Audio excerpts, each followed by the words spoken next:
ಎಲ್ಲ ವಿದ್ಯಾರ್ಥಿಗಳಿಗೆ ಎಜುಕೇಶನ್ ಚಾನಲ್ಗೆ ಸ್ವಾಗತ. ಈ ವಿಡಿಯೋ ಮಾಡ್ತಾ ಇರೋದಕ್ಕೆ ಕಾರಣ ಏನು ಅಂತಂದ್ರೆ, ಈ ವಿಡಿಯೋದಲ್ಲಿ ನಾವು ಕರ್ನಾಟಕ TET ಅಥವಾ ಕರ್ನಾಟಕ ಟೀಚರ್ಸ್ ಎಲಿಜಿಬಿಲಿಟಿ ಟೆಸ್ಟ್ ಇದಕ್ಕೋಸ್ಕರ ಅಪ್ಲಿಕೇಶನ್ ಅನ್ನ ಯಾವ ರೀತಿ ಹಾಕೋದು ಅಥವಾ ರಿಜಿಸ್ಟ್ರೇಷನ್ ಅನ್ನ ಯಾವ ರೀತಿ ಹಾಕೋದು ಅಂತ ನಿಮಗೆ ತೋರಿಸ್ತಾ ಇದ್ದಾವೆ. ಸೊ ವಿಡಿಯೋದಲ್ಲಿ ಹೇಳ್ತಾ ಇರೋ ಇನ್ಫಾರ್ಮೇಶನ್ ನಿಮಗೆ ಖಂಡಿತವಾಗಿಯೂ ಹೆಲ್ಪ್ ಆಗುತ್ತೆ. ಅದಕ್ಕೋಸ್ಕರ ವಿಡಿಯೋವನ್ನ ಪೂರ್ತಿಯಾಗಿ ನೋಡಿ.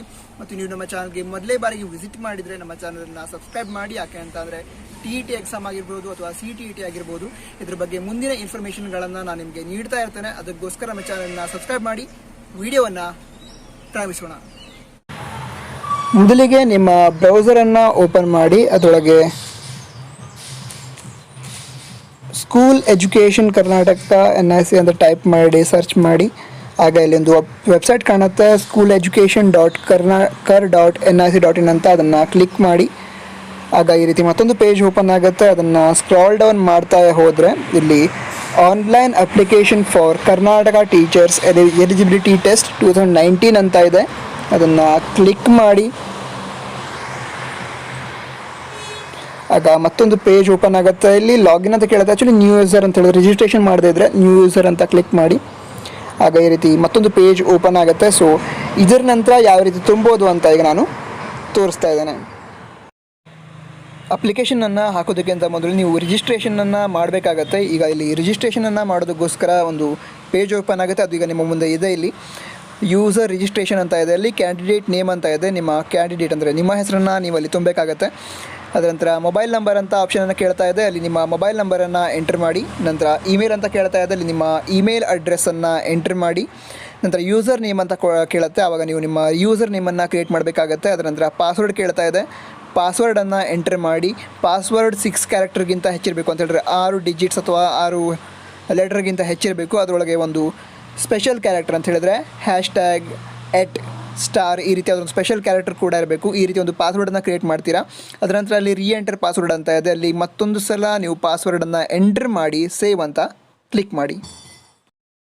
ನಂತರ ಅಲ್ಲಿ ಪಕ್ಕದಲ್ಲಿರೋ ಲಾಗಿನ್ ಅನ್ನೋ ಆಪ್ಷನನ್ನು ನೀವು ಕ್ಲಿಕ್ ಮಾಡಿ. ನಂತರ ಈ ರೀತಿ ಪೇಜ್ ಓಪನ್ ಆಗುತ್ತೆ. ಇದರಲ್ಲಿ ನಿಮ್ಮ ಯೂಸರ್ ID ಮತ್ತು ಪಾಸ್ವರ್ಡನ್ನು ಎಂಟರ್ ಮಾಡಿ ಲಾಗಿನ್ ಅಂತ ಕ್ಲಿಕ್ ಮಾಡಿ. ನಂತರ ಈ ರೀತಿ ಪೇಜ್ ಓಪನ್ ಆಗುತ್ತೆ. ಈ ಪೇಜ್ನಲ್ಲಿ ಸುಮಾರು ಆಪ್ಷನ್ಗಳಿವೆ.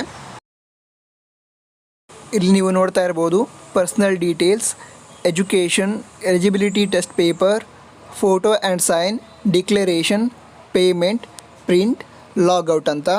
ಈಗ ಇದರೊಳಗೆ ಒಂದೊಂದನ್ನೇ ಕ್ಲಿಕ್ ಮಾಡ್ತಾ ನೀವು ನಿಮ್ಮ ಡೀಟೇಲ್ಸನ್ನು ಫಿಲ್ ಮಾಡ್ತಾ ಹೋಗಬೇಕಾಗತ್ತೆ.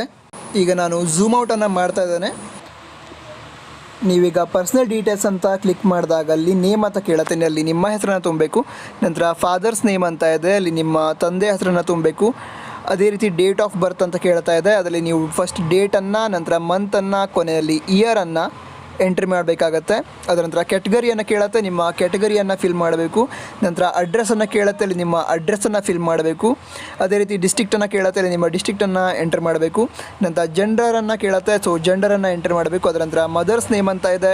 ಮದರ್ಸ್ ನೇಮನ್ನು ಎಂಟರ್ ಮಾಡಬೇಕು. ನಂತರ ರಿಲೀಜನ್ನ ಕೇಳ್ತಾ ಇದೆ. ರಿಲೀಜನಲ್ಲಿ ಹಿಂದೂ, ಮುಸ್ಲಿಂ, ಕ್ರಿಶ್ಚಿಯನ್ ಅಂತ ಅದನ್ನು ಎಂಟರ್ ಮಾಡ್ತೀರಾ.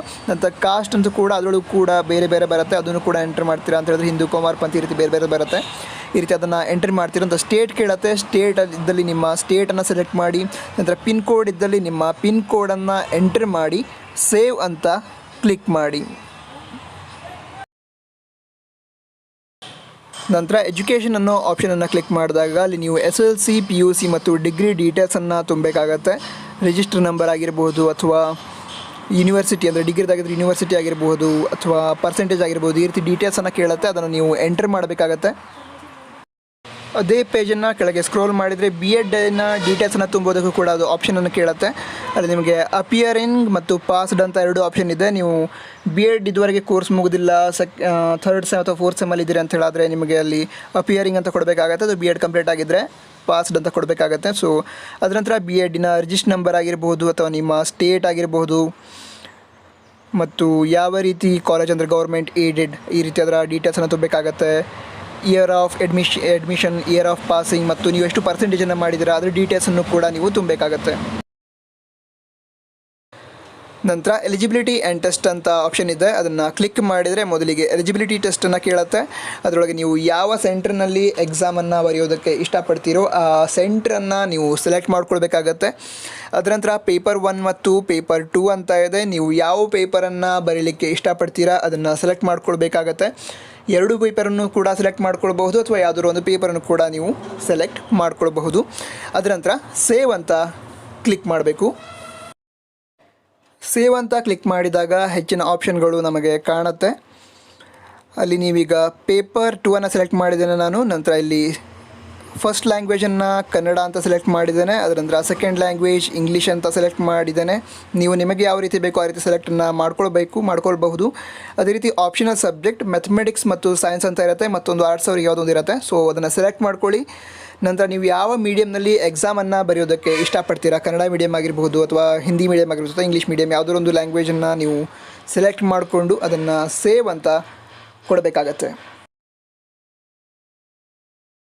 ನಂತರ ಫೋಟೋ ಆ್ಯಂಡ್ ಸೈನ್ ಅಂತ ಒಂದು ಆಪ್ಷನ್ ಇದೆಯಲ್ಲ, ಅದನ್ನು ಕ್ಲಿಕ್ ಮಾಡಿದರೆ ಈ ರೀತಿ ವಿಂಡೋ ಓಪನ್ ಆಗುತ್ತೆ. ಅಲ್ಲಿ ಫೋಟೋ ಅಂತ ಒಂದು ಆಪ್ಷನ್ ಇದೆ, ನಂತರ ಸಿಗ್ನೇಚರ್ ಅಂತ ಒಂದು ಆಪ್ಷನ್ ಇದೆ. ಫೋಟೋ ಅನ್ನೋ ಆಪ್ಷನ್ ಮುಂದೆ ಚೂಸ್ ಫೈಲ್ ಅಂತ ಇದೆ. ಅದನ್ನು ಕ್ಲಿಕ್ ಮಾಡಿ ನಿಮ್ಮ ಲ್ಯಾಪ್ಟಾಪ್ ಅಥವಾ ಡೆಸ್ಕ್ಟಾಪ್ನಲ್ಲಿರುವ ಫೋಟೋವನ್ನು, ಅಂದರೆ ನಿಮ್ಮ ಫೋಟೋವನ್ನು ನೀವು ಇಲ್ಲಿ ಅಪ್ಲೋಡ್ ಮಾಡಬಹುದು. ಅದೇ ರೀತಿ ಸಿಗ್ನೇಚರನ್ನು ಕೂಡ ನೀವು ನಿಮ್ಮ ಲ್ಯಾಪ್ಟಾಪ್ ಅಥವಾ ಡೆಸ್ಕ್ಟಾಪ್ನಲ್ಲಿರುವ ಒಂದು ಫೋಲ್ಡರ್ನಿಂದ ಇಲ್ಲಿ ಅಪ್ಲೋಡನ್ನು ಮಾಡಬಹುದು. ಅದಕ್ಕಿಂತ ಮೊದಲು ನೀವು ನಿಮ್ಮ ಫೋಟೋ ಅಥವಾ ಸಿಗ್ನೇಚರ್ ಏನಿದೆ ಅದರ ಸ್ಕ್ಯಾನನ್ನು ತೆಗೆದಿಟ್ಕೊಳ್ಬೇಕಾಗತ್ತೆ. ನಂತರ ಅಪ್ಲೋಡನ್ನು ಮಾಡಿದ ನಂತರ ನೀವು ಸೇವ್ ಅಂತ ಕೊಡಬಹುದು. ನಂತರ ಅಲ್ಲಿ ಡಿಕ್ಲರೇಷನ್ ಅಂತ ಒಂದು ಆಪ್ಷನ್ ಕಾಣ್ತಾ ಇದೆ. ಅದನ್ನು ಕ್ಲಿಕ್ ಮಾಡಿದ ನಂತರ ಈ ರೀತಿ ವಿಂಡೋ ಓಪನ್ ಆಗುತ್ತೆ. ಅಲ್ಲೊಂದು ಟಿಕ್ ಮಾಡೋದಕ್ಕೆ ಒಂದು ಆಪ್ಷನ್ ಸಿಗುತ್ತೆ. ಸೊ ಅದನ್ನು ಟಿಕ್ ಮಾಡಿ ಸಬ್ಮಿಟ್ ಅಂತ ಕೊಟ್ಟರೆ ನಿಮ್ಮ ಡಿಕ್ಲರೇಷನ್ ಕಂಪ್ಲೀಟ್ ಆಗುತ್ತೆ. ಅದರ ನಂತರ ಪೇಮೆಂಟ್ ಆಪ್ಷನನ್ನು ಕ್ಲಿಕ್ ಮಾಡಿದ ನಂತರ ಈ ರೀತಿ ವಿಂಡೋ ಓಪನ್ ಆಗುತ್ತೆ. ಅಲ್ಲಿ ಅಮೌಂಟ್ ಅಂತ ಇರುತ್ತೆ, ಅದೇ ರೀತಿ ಕೆಲವೊಂದು ಡೀಟೇಲ್ಸ್ ಇರುತ್ತೆ, ನಿಮ್ಮ ಅಂದರೆ ಪೇಮೆಂಟಿನ ID ಇರುತ್ತೆ. ನಂತರ ಪೇಮೆಂಟ್ ಆಪ್ಷನ್ ಈ ರೀತಿ ಕೆಲವೊಂದು ಡೀಟೇಲ್ಸ್ ಇರುತ್ತೆ. ನಂತರ ಪೇ ನೌ ಅಂತ ಕ್ಲಿಕ್ ಮಾಡಿ ಪೇಮೆಂಟ್ ಆಪ್ಷನನ್ನು ಕ್ಲಿಕ್ ಮಾಡಿದ ನಂತರ ಈ ರೀತಿ ವಿಂಡೋ ಓಪನ್ ಆಗುತ್ತೆ. ಇದರೊಳಗೆ ಡೆಬಿಟ್ ಅಥವಾ ಕ್ರೆಡಿಟ್ ಕಾರ್ಡಿಂದ ಕೂಡ ಪೇಮೆಂಟ್ ಮಾಡೋದಕ್ಕೆ ಆಪ್ಷನ್ ಇರುತ್ತೆ. ಅದೇ ರೀತಿ ಇಂಟರ್ನೆಟ್ ಬ್ಯಾಂಕಿಂಗಿಂದ ಕೂಡ ಪೇಮೆಂಟ್ ಮಾಡೋದಕ್ಕೆ ಆಪ್ಷನ್ ಇರುತ್ತೆ. ಅದೇ ರೀತಿ ಭೀಮ್ UPI ಇಂದ ಕೂಡ ನೀವು ಪೇಮೆಂಟನ್ನು ಮಾಡಬಹುದು. ನಾವೀಗ ಡೆಬಿಟ್ ಕಾರ್ಡನ್ನು ಯೂಸ್ ಮಾಡಿಕೊಂಡು ಪೇಮೆಂಟನ್ನು ಮಾಡಿದ್ದೇವೆ. ಎಲ್ಲ ಪ್ರೊಸೀಜರ್ ಮುಗಿದ ನಂತರ ಅಲ್ಲಿ ಪ್ರಿಂಟ್ ಅಂತ ಆಪ್ಷನ್ ಇರುತ್ತೆ. ಆವಾಗ ಪ್ರಿಂಟ್ ಅಂತ ಕ್ಲಿಕ್ ಮಾಡಿ ಆವಾಗ ಒಂದು PDF ಡೌನ್ಲೋಡ್ ಆಗುತ್ತೆ. ಆ PDFನ್ನು ಓಪನ್ ಮಾಡಿದಾಗ ಇಲ್ಲಿ ನಿಮಗೆ ಕಾಣ್ತಾ ಇದೆ, ಈ ರೀತಿ ಕಾಣುತ್ತೆ. ಅದರೊಳಗೆ ನೀವು ಈಗಾಗಲೇ ಯಾವ ಡೀಟೇಲ್ಸನ್ನು ಎಂಟ್ರ್ ಮಾಡಿದ್ದೀರೋ ಅವೆಲ್ಲವುಗಳು ಕೂಡ ಅದರಲ್ಲಿ ಇರುತ್ತೆ. ಸೊ ಅದನ್ನು ಪ್ರಿಂಟ್ ಮಾಡಿಕೊಂಡು ಇಟ್ಕೊಳ್ಳಿ. ಈಗ ಕೊನೆಯಲ್ಲಿ ಒಂದು ಸಣ್ಣ ಇನ್ಫಾರ್ಮೇಷನ್ ಇದೆ. ಅದಕ್ಕಿಂತ ಮೊದಲು ನೀವು ನಮ್ಮ ಚಾನಲ್ ಸಬ್ಸ್ಕ್ರೈಬ್ ಮಾಡದಿದ್ದರೆ ಸಬ್ಸ್ಕ್ರೈಬ್ ಮಾಡಿ. ಯಾಕೆ ಅಂತ ಅಂದರೆ TET ಬಗ್ಗೆ ಅಥವಾ CTET ಬಗ್ಗೆ ಮುಂದಿನ ಇನ್ಫಾರ್ಮೇಷನ್ಗಳನ್ನು ಕೂಡ ನಾನು ನಿಮ್ಗೆ ನೀಡ್ತಾ ಇರ್ತೇನೆ.